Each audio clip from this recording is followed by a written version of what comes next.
So key information that you're going to need to know about tomorrow's paper.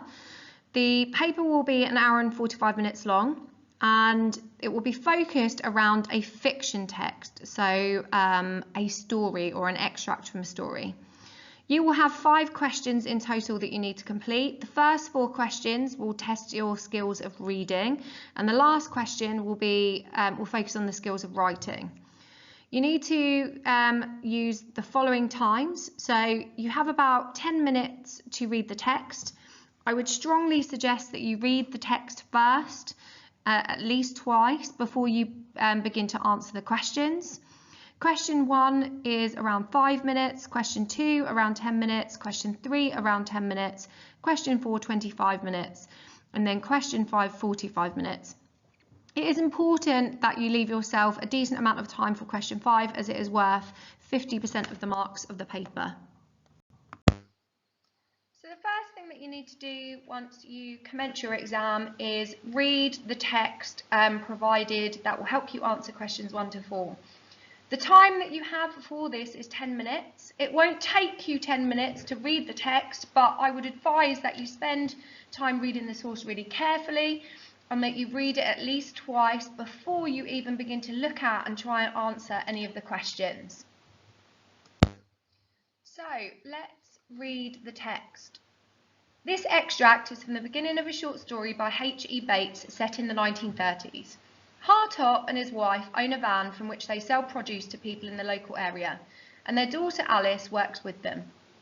A Ford motor van, old and repainted green, with Joe's Hartop greengrocer's rabbit scratched in streaky white lettering on a flattened out biscuit tin nailed to the side, was slowly travelling across a high treeless stretch of country in squally November half-darkness. Rain hailed on the window-screen and periodically swished like a sea wave on the sheaves of pink chrysanthemums strung on the van lid. Hartop was driving. A thin, angular man, starved face, he seemed to occupy almost all of the seat. Sprawling awkwardly so that his wife and their daughter Alice sat squeezed up, the girl with her arms flat as though ironed against her side, her thin legs pressed tight together into the size of one. The Hartops' faces seemed moulded in clay, and in the light from the van lamps were a flat swede colour. Like the man, the 2 women were thin, with a screwed-up thinness that made them look both hard and frightened. Hartop drove with great caution, grasping the wheel tightly, braking hard at the bends, his big yellowish eyes fixed ahead, perturbantly with vigilance. His hands, visible in the faint dashboard light, were marked on the backs with the dark smears of dried rabbit's blood. The van fussed and rattled, the chrysanthemums always swishing, rain-soaked in the sudden high wind squalls, and the 2 women sat in a state of silent apprehension, their bodies not moving except to lurch with the van, their clayish faces continuously intent, almost scared in the lamp gloom. And after some time, Hartop gave a slight start and then drew the van to the roadside and stopped it. "Hear anything drop?" he said. "I thought I heard something." "It's the wind," the woman said. I can hear it all the time. "No, something dropped." They sat listening, but the engine still ticked and they could hear nothing beyond it but the wind and rain squalling in the deep grass along the roadside. "Alice, you get out," Hartop said. The girl began to move herself almost before he had spoken. "Get out and see if you can see anything." Alice stepped across her mother's legs, groped with blind instinct for the step, and then got out. It was raining furiously. The darkness seemed solid with rain. "See anything?" Hartop said. "No." Hartop leaned across his wife and shouted, "Go back a bit and see what it was." The woman moved to protest, but Hartop was already speaking again. "Something dropped. We'll stop at Drake's Turn. You'll catch up. I know something dropped." He let in the clutch as he was speaking, and the van began to move again. Soon, to Alice, it seemed to be moving very rapidly. In the rain and the darkness, all she could see was the tall light smoothly receding. She watched it for a moment and then began to walk back along the road. The wind was behind her, but repeatedly it seemed to veer and smash her with the rain full in the face. She walked without hurrying. She seemed to accept the journey as she accepted the rain and her father's words quite stoically. She walked in the middle of the road, looking directly ahead as though she had a long journey before her. She could see nothing. And then, after a time, she stumbled against something in the road. She stopped and picked up a bunch of pink chrysanthemums, and then she began to walk back with them along the road. Before very long, she could see the red tail light of the van again. It was stationary. She could also see the lights of the house, little squares of yellow, which the recurrent rain on her lashes transformed into sudden stars. When she reached the van, Mrs. Hartop said, "What was it?" "Only a bunch of chrysanthemums." Hartop himself appeared at the very moment she was speaking. "Only?" he said. "Only? What do you mean by only, eh?" Alice stood mute. Then Hartop raised his voice. "Well, don't stand there. Do something. Go on, go on. Go and see who wants a bunch of chrysanthemums. Move yourself." Alice obeyed at once. She picked up the flowers, walked away and vanished, all without a word. Question 1 is going to require you to list 4 things. There are 4 marks available for this question and you should spend up to 5 minutes. Make sure that you're only taking information from the relevant part of the text, and to be safe, pick only explicit information. Start your answer with the focus of the question. So let's have a look at question 1 of this particular paper. List 4 things about the motor van, and it asks you to look at lines 1 to 5, which you can also see on the screen. So 4 things about the motor van. We should make sure that we're writing in full sentences and that each of our answers starts with the motor van. So, a Ford motor van, old and repainted green, with Joe's Hartop greengrocer rabbits scratched in streaky white lettering on a flattened out biscuit tin nailed to the side, was slowly travelling across a high treeless stretch of country in squally November half-darkness. Rain hailed on the windscreen and periodically swished like a sea wave on the sheaves of pink chrysanthemums strung on the van roof. Right, put a timer on, spend 4 to 5 minutes, write down 4 things about the motor van, starting with the motor van. So possible answers are included on this slide. So for example, you could have said it's old, it's a Ford, it has a windscreen, it has a roof, it's repainted green, or even just it's repainted, or it's green, or the van's been painted green. There are multiple options here about what would be an acceptable answer. So use your green pen to mark your answers, a total mark out of 4.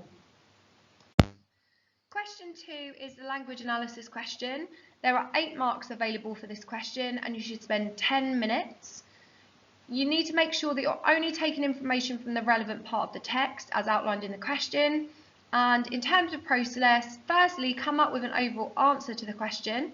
Then select implicit evidence that matches your answer. Mention a method, so that could be a simile, a metaphor, a word choice.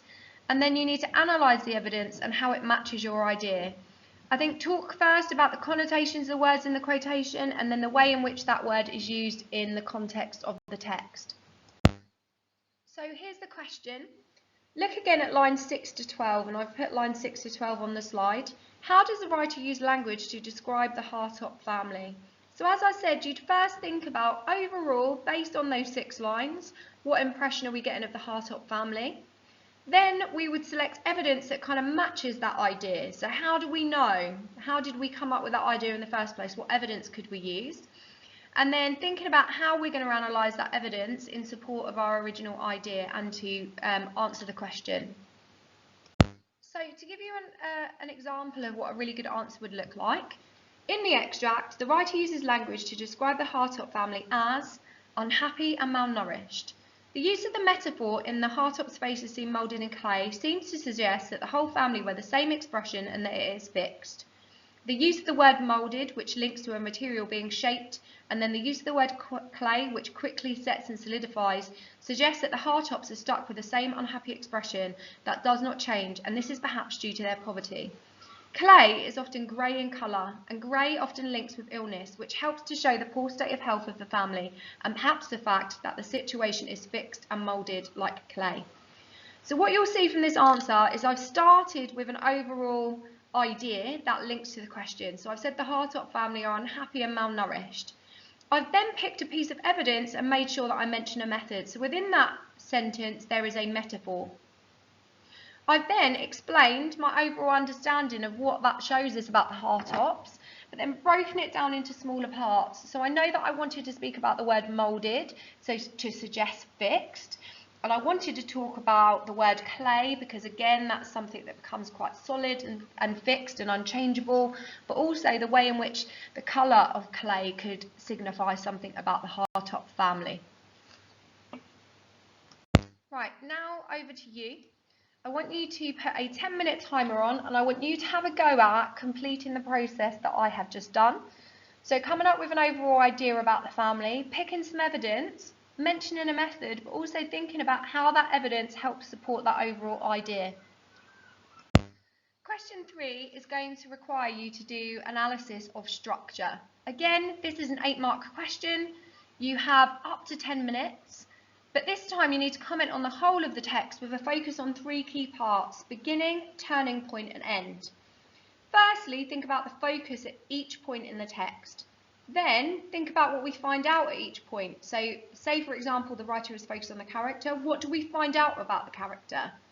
Then select some evidence to support what we find out. And this is the important bit. You then need to explain why you think the writer is focused on this detail. So, for example, are they creating a narrative hook? Are they trying to build tension?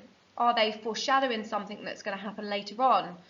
You know, when we think about an ending, are they leaving the text on a cliffhanger, so leaving the reader guessing? Are they creating a cyclical structure? So, looking at what the question says, no matter what paper you get, the question 3 is always the same. So it'll always say, you now need to refer to the whole source. How does the writer structure the text to interest you as a reader?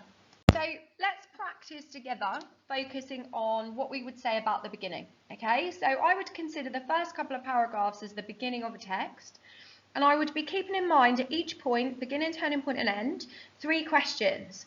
What does the writer focus on? What do we find out about what it is they're focusing on? And why do we think the writer focuses on these details? So, just to give you an example of what that first paragraph might look like, at the beginning of the text, the writer focuses on the description of the Hartop family and their motor van. The writer quickly establishes for us that the family are living in poverty and are malnourished, as the van is described as old and the family thin. By focusing on the descriptions of the family and the state of disrepair of the van, the writer begins to build tension for the reader as we are left wondering how the Hartops will be able to escape or improve their situation. So I've clearly focused on the beginning of the text. I've said what the writer is focusing on, so the Hartop family and the motor van. I've talked about what we find out about the Hartops and their van, so the fact that they're living in poverty and they're malnourished, and I've used evidence of the van being old and the family thin to support that.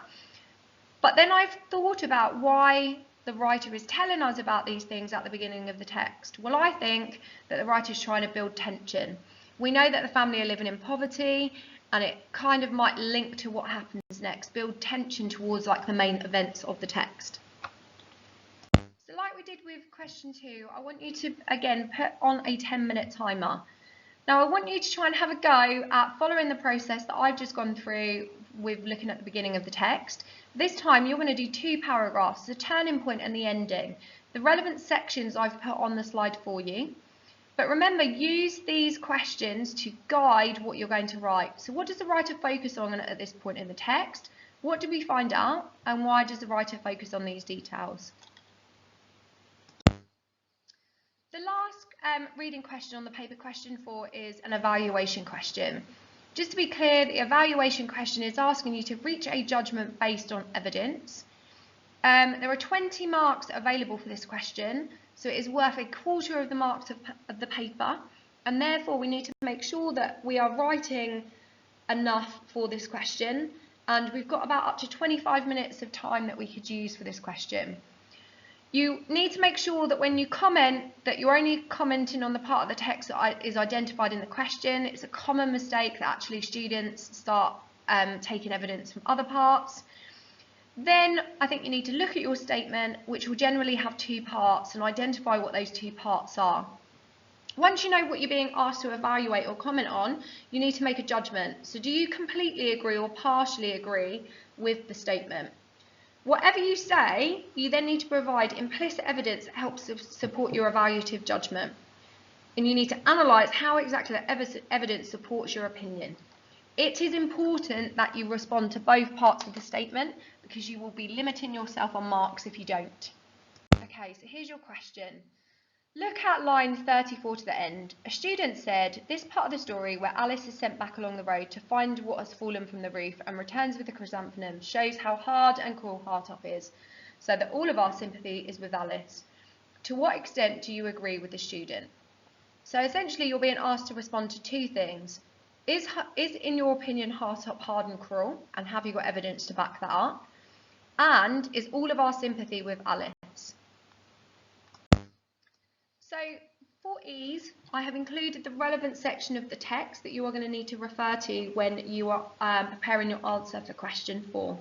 Just spend a couple of moments reading back through this section of the text. Keep in mind the two statements. Is there evidence to support the idea that Hartop is hard and cruel? Is there evidence to support the idea that all of our sympathy is with Alice? So again, to give you an example, this is not a complete answer because I've only responded to one of the statements, but just use as an example to show you how you might format your answer. I partially agree with the statement. It is clear from the way that Hartop speaks and behaves that he can be hard and cruel. Whilst I do feel sympathy for Alice, I cannot say that all of my sympathy is with her, as the whole of the family is shown to be living in poverty. In the extract, the use of the repetition of the interrogative sentences from Hartop, only, what do you mean by only, helped to show Hartop's frustration with the situation and Alice's lack of understanding of the importance of the dropped flowers. Hartop perhaps shouldn't speak to his daughter in this way, however it is perfectly understandable that he would be frustrated the flowers have dropped, as this is something he can sell and make money from, and if they are ruined he can no longer do this. Hartop's frustration could be driven by the pressure of having to feed and clothe his family, and therefore it is hard as the reader not to feel sorry for him. So I've said that I partially agree, so I'm implying that I agree with Hartop being hard and cruel, but not that all of my sympathy is with Alice, and I've given a reason for that. Then I have talked about a quotation that helps to support my evaluation. I've mentioned repetition and interrogative sentences, which is my method, and then I've clearly explained how that evidence helps to support my evaluation of the statement. Okay, over to you again. So I want you to, again, copy the process that I've just gone through, writing your own paragraph responding to the statement. Now, it might be that you decide to focus on Hartop being hard and cruel and evidence to support that, or you could talk about your sympathy being with Alice.